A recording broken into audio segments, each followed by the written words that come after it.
ਸਤਿ ਸ਼੍ਰੀ ਅਕਾਲ ਪਿਆਰੇ ਵਿਦਿਆਰਥੀਓ, ਮੈਂ ਹਾਜ਼ਰ ਹਾਂ ਗੁਰਪ੍ਰੀਤ ਕੌਰ ਤੁਹਾਡੇ ਲਈ ਨਵੀਂ ਜਾਣਕਾਰੀ ਲੈ ਕੇ। ਤੇ ਸਭ ਤੋਂ ਪਹਿਲਾਂ ਤੁਹਾਡਾ ਸਵਾਗਤ ਹੈ ਤੁਹਾਡੇ ਆਪਣੇ ਚੈਨਲ ਆਲ ਅਬਾਊਟ ਲਰਨਿੰਗ ਦੇ ਵਿੱਚ। ਅੱਜ ਆਪਾਂ 7ਵੀਂ ਜਮਾਤ ਦੀ ਪਾਠ ਪੁਸਤਕ ਵਿੱਚੋਂ ਪਾਠ ਨੰਬਰ 2 ਤੇ ਦਰਜ ਕਹਾਣੀ ਮੋਤੀ ਪੜਾਂਗੇ। ਇਹ ਕਹਾਣੀ ਇੱਕ ਛੋਟੇ ਜਿਹੇ ਬੱਚੇ ਦੀ ਹੈ ਜੋ ਮੋਤੀ ਨਾਂ ਦਾ ਕੁੱਤਾ ਘਰ ਲੈ ਆਉਂਦਾ ਹੈ। ਤੇ ਉਸ ਤੋਂ ਬਾਅਦ ਕਹਾਣੀ ਦੇ ਵਿੱਚ ਕੀ ਵਾਪਰਦਾ ਹੈ ਆਓ ਸੁਣਦੇ ਹਾਂ। ਮੋਤੀ ਮੇਰਾ ਨਿੱਕਾ ਜਿਹਾ ਪਿਆਰਾ ਕੁੱਤਾ ਸੀ। ਇਹ ਪਿਸਤੀ ਨਸਲ ਚੋਂ ਸੀ ਤੇ ਕੰਨਾਂ ਤੋਂ ਫੜ ਕੇ ਚੁੱਕਿਆ ਵੀ ਨਹੀਂ ਸੀ ਚੂਕਦਾ। ਪਿਤਾ ਜੀ ਨੇ ਮੇਰੇ ਮਗਰ ਪੈਣ ਤੇ ਮੈਨੂੰ ਇਸ ਕੁੱਤੇ ਦੇ ਰੱਖਣ ਦੀ ਆਗਿਆ ਦਿੱਤੀ ਸੀ। ਇੱਕ ਦਿਨ ਪਿਤਾ ਜੀ ਆਪਣੇ ਇੱਕ ਬੰਗਾਲੀ ਮਿੱਤਰ ਨੂੰ ਮਿਲਣ ਗਏ। ਮੈਂ ਵੀ ਨਾਲ ਸਾਂ। ਕਾਊਚ ਦੇ ਹੇਠੋਂ ਕੋਈ ਕੋਲੀ ਚੀਜ਼ ਮੈਨੂੰ ਛੂਈ। ਮੈਂ ਥੱਲੇ ਦੇਖਿਆ ਤੇ ਡਰਿਆ। ਇਹ ਇੱਕ ਕੁੱਤੇ ਦੀ ਬੂਥੀ ਸੀ। ਪਿਤਾ ਜੀ ਦੇ ਦੋਸਤ ਨੇ ਕਿਹਾ, ਡਰ ਨਾ ਬੱਚਾ, ਇਹ ਵੱਢਦਾ ਨਹੀਂ। ਕੁੱਤਾ ਬੜਾ ਚਿਰ ਮੇਰੇ ਨਾਲ ਪਿਆਰ ਕਰਦਾ ਰਿਹਾ। ਮੈਂ ਉਸ ਨਾਲ ਚੰਪਕ ਕੁੰਜ ਵਿੱਚ ਕਿੰਨਾ ਚਿਰ ਖੇਡਦਾ ਰਿਹਾ। ਆਉਣ ਲੱਗਿਆ ਮੇਰਾ ਚਿਹਰਾ ਉਦਾਸ ਜਿਹਾ ਦੇਖ ਕੇ ਪਿਤਾ ਜੀ ਦੇ ਮਿੱਤਰ ਨੇ ਕਿਹਾ, ਕੀ ਗੱਲ ਹੈ ਬੇਟਾ, ਉਦਾਸ ਕਿਉਂ ਹੋ? ਮੈਂ ਉਸ ਵੱਲ ਬਿਨਾਂ ਦੇਖਿਆ ਤੇ ਬਿਨਾਂ ਉੱਤਰ ਦਿੱਤਿਆਂ ਪਿਤਾ ਜੀ ਵੱਲ ਬੜੀ ਮਿਠਾਸ ਤੇ ਅਰਜ਼ੋਈ ਭਰੀ ਨਜ਼ਰ ਤੱਕਦਿਆਂ ਉਸ ਆਪਣੇ ਯਾਰ ਕੁੱਤੇ ਵੱਲ ਇਸ਼ਾਰਾ ਕੀਤਾ। ਪਿਤਾ ਜੀ ਨੇ ਅੱਖ ਦੀ ਬੇਮਲੂਮ ਘੂਰੀ ਦਿੱਤੀ ਤੇ ਮੈਂ ਸਹਿਮ ਗਿਆ। ਪਿਤਾ ਜੀ ਦੇ ਮਿੱਤਰ ਨੇ ਕਿਹਾ, ਦੋਸਤ, ਇੱਕ ਕੁੱਤੇ ਪਿੱਛੇ ਮੈਂ ਆਪਣੇ ਬੇਟੇ ਨੂੰ ਨਾਰਾਜ਼ ਤੇ ਉਦਾਸ ਨਹੀਂ ਦੇਖਣਾ ਚਾਹੁੰਦਾ। ਮੇਰੇ ਵੱਲ ਪਿਆਰ ਭਰੀ ਨਜ਼ਰ ਤੱਕ ਕੇ ਉਸ ਕਿਹਾ, ਬੇਟਾ ਤੂੰ ਮੋਤੀ ਲੈਣਾ ਹੈ? ਲੈ ਜਾ ਮੇਰਾ ਬੀਬਾ ਪੁੱਤਰ। ਮੈਨੂੰ ਚੇਤਾ ਹੈ, ਮੋਤੀ ਦਾ ਨਾਂ ਸੁਣ ਕੇ ਪਿਤਾ ਜੀ ਤ੍ਰਭਕੇ ਸਨ। ਉਹਨਾਂ ਦਾ ਚਿਹਰਾ ਉਦਾਸ ਹੋ ਗਿਆ ਸੀ, ਪਰ ਮੇਰੀ ਉਦਾਸੀ ਉਹਨਾਂ ਨੂੰ ਮਨਜ਼ੂਰ ਨਹੀਂ ਸੀ। ਪਿਤਾ ਜੀ ਦੇ ਮਿੱਤਰ ਨੇ ਮੋਤੀ ਨੂੰ ਸੱਦ ਕੇ ਸੰਗਲੀ ਪਟੇ ਵਿੱਚ ਪਾਈ ਤੇ ਮੇਰੇ ਹੱਥ ਫੜਾ ਦਿੱਤੀ। ਮੋਤੀ ਹੈਰਾਨ ਸੀ, ਸ਼ਾਇਦ ਸੋਚ ਰਿਹਾ ਹੋਵੇ ਕਿ 2 ਘੜੀ ਦੀ ਪ੍ਰੀਤ ਲਈ ਉਮਰ ਕੈਦ। ਮੋਤੀ ਮੁੜ ਆਪਣੇ ਮਾਲਕ ਵੱਲ ਦੇਖਦਾ ਸੀ, ਪਰ ਉਸਦੇ ਕਹਿਣ ਤੇ ਕਿ ਜਾ ਮੋਤੀ, ਹੁਣ ਤੇਰਾ ਮਾਲਕ ਨਿੱਕਾ ਕਾਕਾ ਹੈ, ਉਹ ਮੇਰੇ ਨਾਲ ਤੁਰ ਪਿਆ। ਉਸ ਵੇਲੇ ਪੱਪੀ, ਮੋਤੀ ਦੀ ਮਾਂ, ਅੰਦਰੋਂ ਨਿਕਲ ਆਈ ਤੇ ਸਾਡੇ ਨਾਲ ਤੁਰਨ ਲੱਗ ਪਈ। ਮੋਤੀ ਦਾ ਚਿਹਰਾ ਉਦਾਸਿਆ ਜਿਹਾ ਗਿਆ। ਪੱਪੀ ਮਾਲਕ ਦੇ ਇਸ਼ਾਰੇ ਨਾਲ ਮਨ ਮਾਰ ਕੇ ਵਾਪਸ ਮੁੜ ਗਈ। ਕੋਠੀ ਤੋਂ ਬਾਹਰ ਆ ਕੇ ਪਿਤਾ ਜੀ ਨੇ ਟੈਕਸੀ ਫੜੀ ਤੇ ਅਸੀਂ ਆਪਣੇ ਘਰ ਪਹੁੰਚੇ। ਮਾਤਾ ਜੀ ਨੇ ਮੇਰੇ ਹੱਥ ਵਿੱਚ ਕੁੱਤੇ ਦੀ ਸੰਗਲੀ ਦੇਖ ਕੇ ਪਿਤਾ ਜੀ ਨੂੰ ਕਿਹਾ, ਤੁਸੀਂ ਫੇਰ ਪੁਰਾਣੀਆਂ ਬਿਮਾਰੀਆਂ ਖਰੀਦਣ ਲੱਗ ਪਏ ਹੋ ਨਾ ਜੀ? ਪਿਤਾ ਜੀ ਨੇ ਉੱਤਰ ਦਿੱਤਾ, ਕਾਕੇ ਦੀ ਮਾਂ, ਕਾਕੇ ਨੂੰ ਇਹ ਚੰਗਾ ਲੱਗਾ ਸੀ ਤੇ ਪਰਸ਼ੋਤਮ ਬਾਬੂ ਨੇ ਇਹ ਦੇ ਦਿੱਤਾ।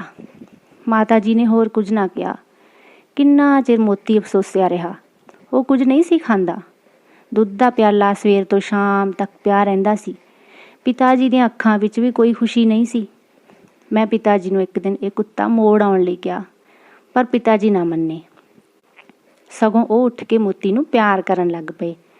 ਮੋਤੀ ਪਿਤਾ ਜੀ ਦੇ ਹੱਥਾਂ ਨੂੰ ਚੱਟਣ ਲੱਗ ਪਿਆ। ਪਿਤਾ ਜੀ ਨੇ ਨੌਕਰਾਣੀ ਨੂੰ ਤਾਜ਼ਾ ਦੁੱਧ ਲਿਆਉਣ ਦਾ ਹੁਕਮ ਦਿੱਤਾ। ਜਦ ਪਿਤਾ ਜੀ ਨੇ ਮੋਤੀ ਨੂੰ ਦੁੱਧ ਪਿਆਇਆ ਤਾਂ ਉਹ ਅੱਧ ਪਚੱਧਾ ਪੀ ਗਿਆ। ਉਸ ਦਿਨ ਤੋਂ ਮੋਤੀ ਫਿਰ ਮੇਰੇ ਨਾਲ ਖੇਡਣ ਲੱਗ ਪਿਆ। ਹੌਲੀ ਹੌਲੀ ਉਸ ਦੀ ਸੰਗਲੀ ਖੋਲੀ ਜਾਣ ਲੱਗ ਪਈ ਤੇ ਉਹ ਘਰ ਦਾ ਵਿਸ਼ਵਾਸੀ ਬਣ ਗਿਆ। ਜਦੋਂ ਕਦੇ ਉਹ ਮੇਰੇ ਸਕੂਲ ਜਾਣ ਦੇ ਸਮੇਂ ਖੁੱਲ੍ਹਾ ਹੁੰਦਾ, ਉਹ ਮੇਰੇ ਮਗਰ ਦੱਬੇ ਪੈਰੀਂ ਤੁਰ ਪੈਂਦਾ ਸੀ ਤੇ ਮੈਨੂੰ ਉਦੋਂ ਹੀ ਪਤਾ ਲੱਗਣ ਦਿੰਦਾ ਜਦੋਂ ਮੈਂ ਜਮਾਤ ਦੇ ਕਮਰੇ ਵਿੱਚ ਦਾਖਲ ਹੋਵਾਂ। ਮੇਰੇ ਜਮਾਤੀ ਨਿੱਕੇ ਜਿਹੇ ਕੁੱਤੇ ਨੂੰ ਦੇਖ ਕੇ ਬੜੇ ਖੁਸ਼ ਹੁੰਦੇ ਸਨ ਤੇ ਉਸ ਨਾਲ ਪਿਆਰ ਕਰਦੇ ਸਨ। ਜੇ ਉਹ ਕਿਸੇ ਦਾ ਮੂੰਹ ਚੱਟ ਲੈਂਦਾ ਸੀ ਤਾਂ ਉਸਨੂੰ ਨਲਕੇ ਤੋਂ ਮੂੰਹ ਧੋਣਾ ਪੈਂਦਾ ਸੀ।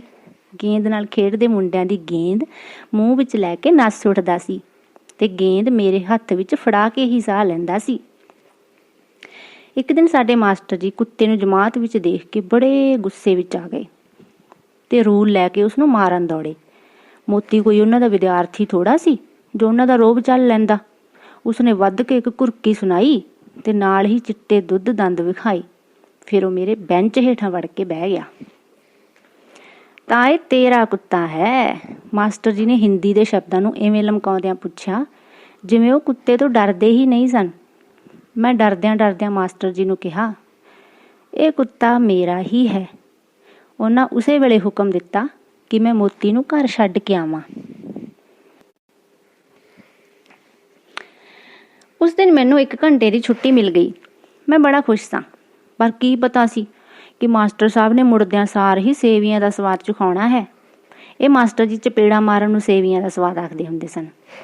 ਘਰ ਆ ਕੇ ਮੈਂ ਚਪੇੜਾਂ ਦੀ ਕਹਾਣੀ ਮਾਂ ਨੂੰ ਸੁਣਾਈ, ਪਰ ਮਾਤਾ ਜੀ ਨਾਲੋਂ ਮੋਤੀ ਮੈਨੂੰ ਬਹੁਤਾ ਗੌਰ ਨਾਲ ਸੁਣਦਾ ਦਿਖਾਈ ਦਿੰਦਾ ਸੀ। ਮੈਂ ਉਂਗਲ ਕਰਕੇ ਉਸ ਵੱਲ ਇਸ਼ਾਰਾ ਕਰਦਿਆਂ ਕਹਿ ਹੀ ਰਿਹਾ ਸਾਂ, ਅੱਛਾ ਬੱਚੂ, ਮੈਨੂੰ ਮਾਰ ਪਵਾਈ। ਕਿ ਉਹ ਮੇਰੇ ਕੋਲ ਆ ਕੇ ਲੇਟ ਗਿਆ ਤੇ ਪੂਛ ਹਿਲਾ ਕੇ ਆਪਣੀ ਬੋਲੀ ਬੋਲਣ ਲੱਗ ਪਿਆ।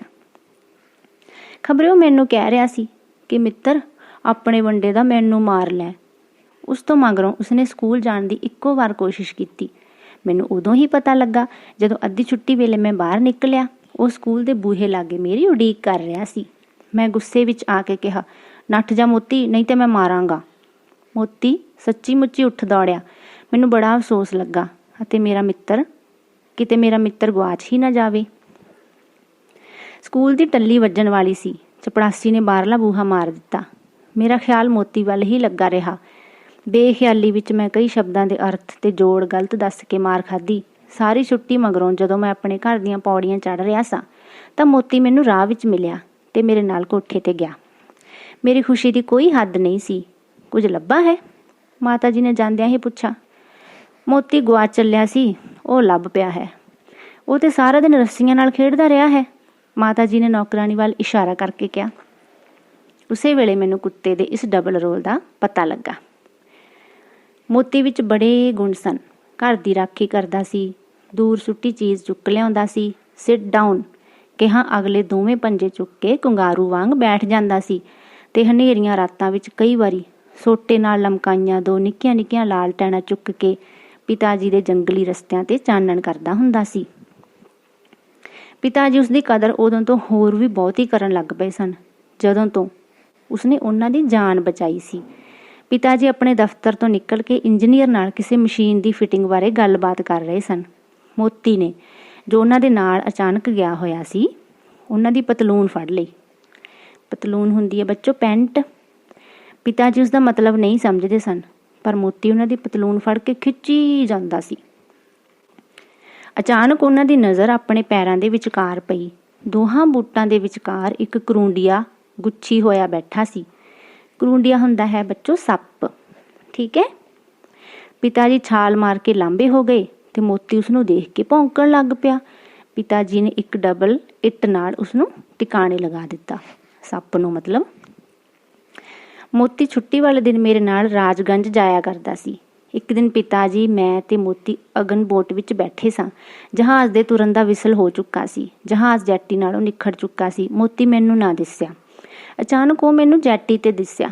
ਮੈਂ ਚੀਕ ਚਿਹਾੜਾ ਪਾ ਦਿੱਤਾ। ਪਿਤਾ ਜੀ ਛਾਲ ਮਾਰ ਕੇ ਜੈਟੀ ਤੇ ਚਲੇ ਗਏ। ਮੋਤੀ ਨੂੰ ਗਲੋਂ ਫੜ ਕੇ ਕੱਛ ਵਿੱਚ ਦੇ ਲਿਆ। ਉਸ ਦਿਨ ਪਿਤਾ ਜੀ ਨੇ ਉਹ ਕਾਰਨਾਮਾ ਕੀਤਾ ਜੋ ਮੈਨੂੰ ਕਦੇ ਨਹੀਂ ਭੁੱਲੇਗਾ। ਜਹਾਜ਼ ਤੇ ਜੈਟੀ ਵਿਚਕਾਰ 5-7 ਫੁੱਟ ਦਾ ਪਾੜਾ ਸੀ ਤੇ ਦਰਿਆ ਹੁਗਲੀ ਛਾਂ ਛਾਂ ਕਰਦਾ ਵਗ ਰਿਹਾ ਸੀ। ਪਿਤਾ ਜੀ ਨੇ 2 ਕਦਮ ਪਿਛਾਂਹ ਹਟ ਕੇ ਛਾਲ ਮਾਰੀ ਤੇ ਜਹਾਜ਼ ਦੇ ਜੰਗਲੇ ਨਾਲ ਮੋਤੀ ਸਮੇਤ ਆਣ ਚੰਬੜੇ। ਪੰਜਾਬੀ ਬੰਦੇ ਦਾ ਇਹ ਕਾਰਨਾਮਾ ਕਈ ਬੰਗਾਲੀ ਲੋਕ ਹੈਰਾਨੀ ਨਾਲ ਦੇਖ ਰਹੇ ਸਨ। ਅਚਾਨਕ ਉੱਪਰਲੀਆਂ ਪੌੜੀਆਂ ਤੋਂ ਇੱਕ ਮੇਮ ਉਤਰੀ ਤੇ ਪਿਤਾ ਜੀ ਨੂੰ ਆਪਣੀ ਬੋਲੀ ਵਿੱਚ ਕਹਿਣ ਲੱਗੀ, ਤੁਸੀਂ ਬੜੇ ਬਹਾਦਰ ਹੋ, ਤੁਸੀਂ ਇਸ ਕੁੱਤੇ ਪਿੱਛੇ ਇੰਨਾ ਖਤਰਾ ਮੁੱਲ ਲਿਆ। ਮੇਮ ਪਿਤਾ ਜੀ ਦੇ ਵਾਕਫ ਇੱਕ ਮਿਲ ਮੈਨੇਜਰ ਦੀ ਵਹੁਟੀ ਸੀ ਤੇ ਜਾਣਦੀ ਸੀ ਕਿ ਪਿਤਾ ਜੀ ਤੈਰਨਾ ਨਹੀਂ ਜਾਣਦੇ ਸਨ। ਪਿਤਾ ਜੀ ਨੇ ਉੱਤਰ ਦਿੱਤਾ ਕਿ ਮੇਰਾ ਬੱਚਾ ਇਸ ਕੁੱਤੇ ਨੂੰ ਬਹੁਤ ਪਿਆਰ ਕਰਦਾ ਹੈ ਤੇ ਮੈਂ ਵੀ ਇਸ ਨੂੰ ਆਪਣੇ ਬੱਚੇ ਵਾਂਗੂ ਹੀ ਪਿਆਰ ਕਰਦਾ ਹਾਂ। ਮੇਮ ਨੇ ਮੇਰੇ ਵੱਲ ਦੇਖਿਆ ਤੇ ਕਹਿਣ ਲੱਗੀ, ਤਾਂ ਇਹ ਤੁਹਾਡਾ ਬੱਚਾ ਹੈ। ਉਸਨੇ ਮੇਰੀ ਖੱਬੀ ਗੱਲ੍ਹ ਨੂੰ ਥਪਕਿਆ ਤੇ ਇਸ ਤੋਂ ਬਾਅਦ ਮੇਮ ਵੀ ਮੋਤੀ ਦੀ ਮਿੱਤਰ ਬਣ ਗਈ। ਮੋਤੀ ਮੇਰੇ ਹਰ ਮਿੱਤਰ ਦਾ ਝੱਟ ਦੋਸਤ ਬਣ ਜਾਂਦਾ ਸੀ। ਛੁੱਟੀ ਵਾਲੇ ਦਿਨ ਉਹ ਅਕਸਰ ਸਟੀਮਰ ਦੇ ਪਹੁੰਚਣ ਤੇ ਆਪਣੇ ਬੰਗਲੇ ਦੇ ਵਰਾਂਡੇ ਵਿੱਚ ਮੋਤੀ ਦੀ ਉਡੀਕ ਕਰ ਰਹੀ ਹੁੰਦੀ ਸੀ। ਮੋਤੀ ਪਿੱਛੇ ਮੈਨੂੰ ਆਂਡੇ, ਦੁੱਧ, ਕੇਕ, ਬਿਸਕੁਟ, ਚਾਕਲੇਟ ਤੇ ਸੈਂਡਵਿਚਾਂ ਦਾ ਗੱਫਾ ਮਿਲਿਆ ਕਰਦਾ ਸੀ।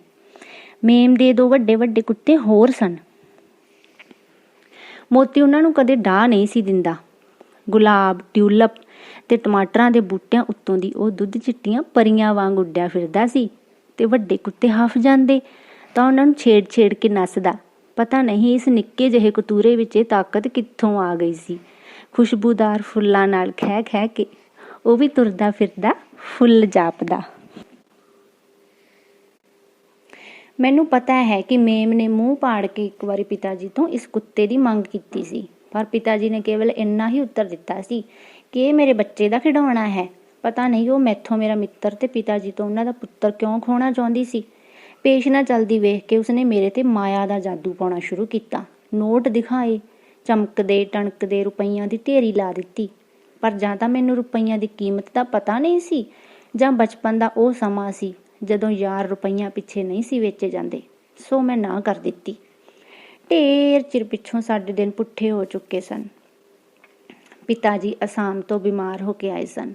ਉਹਨਾਂ ਦੇ ਆਖਰੀ ਚਾਹ ਵਤਨ ਮੁੜਨ ਦੀ ਸੀ।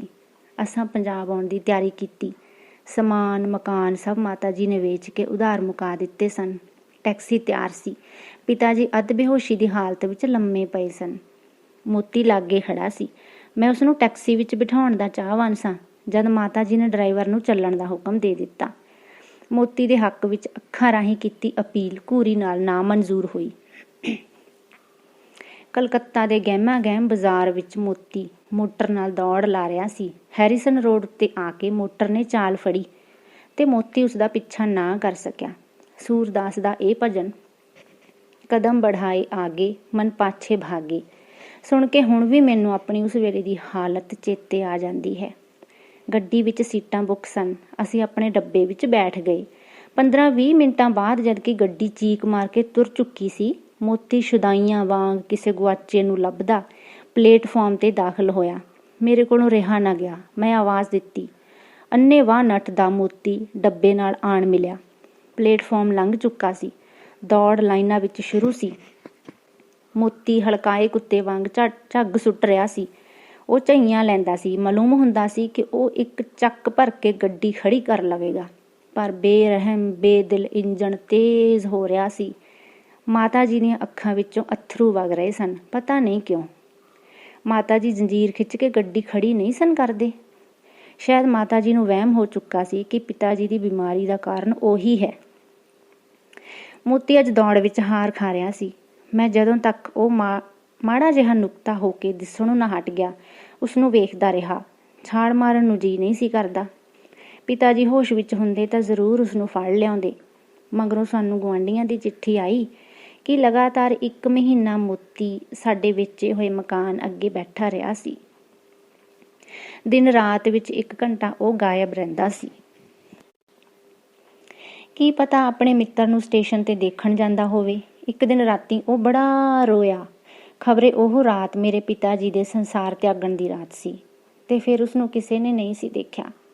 ਹੁਣ ਵੀ ਮੋਤੀ ਦਾ ਖਿਆਲ ਮੈਨੂੰ ਬੰਗਾਲ ਵੱਲ ਖਿੱਚਦਾ ਰਹਿੰਦਾ। ਪਿਆਰੇ ਬੱਚਿਓ, ਇਹ ਤਾਂ ਸੀ ਆਪਣੀ ਕਹਾਣੀ ਮੋਤੀ।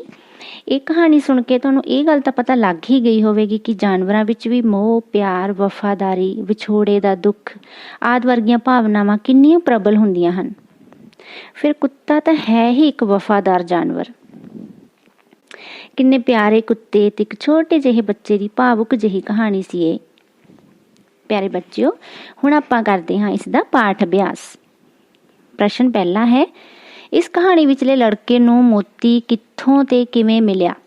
ਇਸ ਕਹਾਣੀ ਵਿਚਲੇ ਲੜਕੇ ਨੂੰ ਮੋਤੀ ਆਪਣੇ ਪਿਤਾ ਜੀ ਦੇ ਇੱਕ ਬੰਗਾਲੀ ਦੋਸਤ ਤੋਂ ਮਿਲਿਆ।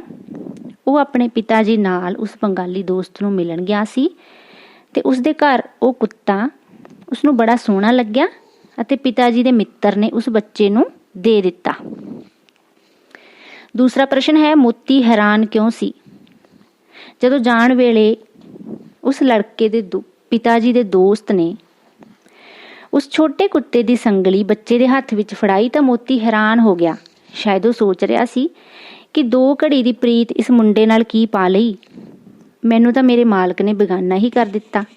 ਇਸੇ ਕਰਕੇ ਮੋਤੀ ਹੈਰਾਨ ਸੀ। ਮੋਤੀ ਕਾਰਨ ਲੜਕੇ ਨਾਲ ਸਕੂਲ ਵਿੱਚ ਕਿਹੜੀ ਘਟਨਾ ਵਾਪਰੀ? ਇੱਕ ਦਿਨ ਦੀ ਗੱਲ ਹੈ ਕਿ ਮੋਤੀ ਉਸ ਛੋਟੇ ਲੜਕੇ ਨਾਲ ਸਕੂਲ ਚਲਾ ਗਿਆ। ਜਦੋਂ ਮਾਸਟਰ ਜੀ ਨੇ ਦੇਖਿਆ ਕਿ ਕਲਾਸ ਵਿੱਚ ਇੱਕ ਕੁੱਤਾ ਬੈਠਾ ਹੈ ਤਾਂ ਤੁਰੰਤ ਉਹਨਾਂ ਨੇ ਆਦੇਸ਼ ਦਿੱਤਾ ਕਿ ਇਸ ਕੁੱਤੇ ਨੂੰ ਘਰ ਛੱਡ ਕੇ ਆਇਆ ਜਾਵੇ। ਤੇ ਜਦੋਂ ਉਹ ਛੋਟਾ ਲੜਕਾ ਵਾਪਸ ਆਇਆ ਤਾਂ ਮਾਸਟਰ ਜੀ ਨੇ ਉਸਨੂੰ ਚਪੇੜਾਂ ਦੀ ਸਜ਼ਾ ਦਿੱਤੀ, ਜਿਸ ਨੂੰ ਲੇਖਕ ਸੇਵੀਆਂ ਦਾ ਪ੍ਰਸ਼ਾਦ ਵੀ ਆਖਦਾ ਹੈ। ਬੱਚਿਓ, ਅਗਲਾ ਪ੍ਰਸ਼ਨ ਹੈ, ਮੋਤੀ ਵਿੱਚ ਕਿਹੜੇ-ਕਿਹੜੇ ਗੁਣ ਸਨ? ਮੋਤੀ ਵਿੱਚ ਬੜੇ ਗੁਣ ਸਨ। ਉਹ ਘਰ ਦੀ ਰਾਖੀ ਕਰਦਾ ਸੀ, ਦੂਰ ਸਿੱਟੀ ਹੋਈ ਚੀਜ਼ ਚੁੱਕ ਲਿਆਉਂਦਾ ਸੀ, ਸਿਟ ਡਾਊਨ ਕਹਿਣ ਤੋਂ ਅਗਲੇ ਪੰਜੇ ਚੁੱਕ ਕੇ ਬੈਠ ਜਾਂਦਾ ਸੀ। ਇਸੇ ਪ੍ਰਕਾਰ ਹੋਰ ਵੀ ਉਸ ਵਿੱਚ ਬਹੁਤ ਸਾਰੇ ਗੁਣ ਸਨ। ਲੜਕੇ ਨੂੰ ਮੇਮ ਵੱਲੋਂ ਕਿਹੜੀਆਂ ਚੀਜ਼ਾਂ ਦੇ ਗੱਫੇ ਮਿਲਦੇ ਸਨ ਤੇ ਕਿਉਂ? ਲੜਕੇ ਨੂੰ ਮੇਮ ਵੱਲੋਂ ਆਂਡੇ, ਦੁੱਧ, ਕੇਕ, ਬਿਸਕੁਟ, ਚਾਕਲੇਟ ਅਤੇ ਸੈਂਡਵਿਚ ਵਰਗੀਆਂ ਚੀਜ਼ਾਂ ਦੇ ਗੱਫੇ ਮਿਲਿਆ ਕਰਦੇ ਸਨ। ਮੇਮ ਦੀਆਂ ਕਿਆਰੀਆਂ ਵਿੱਚ ਕਿਹੜੇ-ਕਿਹੜੇ ਫੁੱਲ ਖਿੜੇ ਹੋਏ ਸਨ? ਇਸ ਦਾ ਉੱਤਰ ਹੈ ਮੇਮ ਦੀਆਂ ਕਿਆਰੀਆਂ ਵਿੱਚ ਗੁਲਾਬ ਅਤੇ ਟਿਊਲਿਪ ਦੇ ਫੁੱਲ ਖਿੜੇ ਹੋਏ ਸਨ ਅਤੇ ਟਮਾਟਰਾਂ ਦੇ ਪੌਦੇ ਵੀ ਲੱਗੇ ਹੋਏ ਸਨ। ਬੱਚੋ ਆਖਰੀ ਪ੍ਰਸ਼ਨ ਹੈ, ਦੱਸੋ ਮੋਤੀ ਦਾ ਸੁਭਾਅ ਕਿਹੋ ਜਿਹਾ ਸੀ? ਮੋਤੀ ਦਾ ਸੁਭਾਅ ਬਹੁਤ ਹੀ ਵਧੀਆ ਸੀ। ਉਹ ਇੱਕ ਵਫਾਦਾਰ ਜਾਨਵਰ ਸੀ। ਉਹ ਘਰ ਦੀ ਰਾਖੀ ਕਰਦਾ ਸੀ, ਦੂਰ ਸਿੱਟੀ ਹੋਈ ਚੀਜ਼ ਚੱਕ ਲਿਆਉਂਦਾ ਸੀ ਤੇ ਉਹ ਲੇਖਕ ਦੇ ਪਿਤਾ ਜੀ ਦੇ ਜੰਗਲੀ ਹਨੇਰੇ ਰਸਤਿਆਂ ਵਿੱਚ ਲਾਲਟੈਨ ਫੜ ਕੇ ਚਾਨਣ ਵੀ ਕਰਦਾ ਹੁੰਦਾ ਸੀ। ਇਸ ਪ੍ਰਕਾਰ ਮੋਤੀ ਇੱਕ ਬਹੁਤ ਹੀ ਵਫਾਦਾਰ ਤੇ ਪਿਆਰਾ ਕੁੱਤਾ ਸੀ। ਬੱਚੋ ਇਹ ਤਾਂ ਸੀ ਸਾਡੇ ਪ੍ਰਸ਼ਨ ਉੱਤਰ। ਅੱਗੇ ਹਨ ਔਖੇ ਸ਼ਬਦਾਂ ਦੇ ਅਰਥ ਜੋ ਤੁਸੀਂ ਖੁਦ ਕਰਨੇ ਹਨ। ਬੱਚੋ ਇਹ ਪ੍ਰਸ਼ਨ ਉੱਤਰ ਤੁਸੀਂ ਆਪਣੀ ਕਾਪੀ ਤੇ ਲਿਖਣੇ ਹਨ। ਇਸ ਕਹਾਣੀ ਨੂੰ ਵਾਰ-ਵਾਰ ਸੁਣ ਕੇ ਜੇਕਰ ਤੁਹਾਨੂੰ ਇੱਕ ਵਾਰ 'ਚ ਸਮਝ ਨਹੀਂ ਲੱਗੀ ਹੈ ਤਾਂ ਉਸਨੂੰ ਦੁਬਾਰਾ ਸੁਣ ਲੈਣਾ ਹੈ। ਠੀਕ ਹੈ, ਪ੍ਰਸ਼ਨ ਆਪਣੇ ਹਿਸਾਬ ਨਾਲ ਵਧੀਆ ਢੰਗ ਨਾਲ ਕਰਨ ਦੀ ਕੋਸ਼ਿਸ਼ ਕਰਨੀ ਹੈ, ਕਿਉਂਕਿ ਇਸ ਤਰ੍ਹਾਂ ਨਾਲ ਤੁਹਾਡੇ ਵਿੱਚ ਸਿਰਜਣਾਤਮਕ ਸ਼ਕਤੀ ਦਾ ਵਿਕਾਸ ਹੁੰਦਾ ਹੈ। ਜਦੋਂ ਤੁਸੀਂ ਖੁਦ ਆਪਣੇ ਕੋਲੋਂ ਸਿਰਜਦੇ ਹੋ, ਆਪਣੇ ਕੋਲੋਂ ਕੁਝ ਲਿਖਦੇ ਹੋ, ਤਾਂ ਤੁਹਾਡੇ ਦਿਮਾਗ ਦੀ ਜੋ ਸਿਰਜਣਾਤਮਕ ਸ਼ਕਤੀ ਹੈ ਉਹ ਵੱਧਦੀ ਫੁੱਲਦੀ ਹੈ। ਠੀਕ ਹੈ ਬੱਚੋ, ਆਪਾਂ ਮਿਲਦੇ ਹਾਂ ਅਗਲੀ ਵੀਡੀਓ ਦੇ ਵਿੱਚ। ਤਦ ਤੱਕ ਆਪਣਾ ਖਿਆਲ ਰੱਖਿਓ। ਸਤਿ ਸ਼੍ਰੀ ਅਕਾਲ।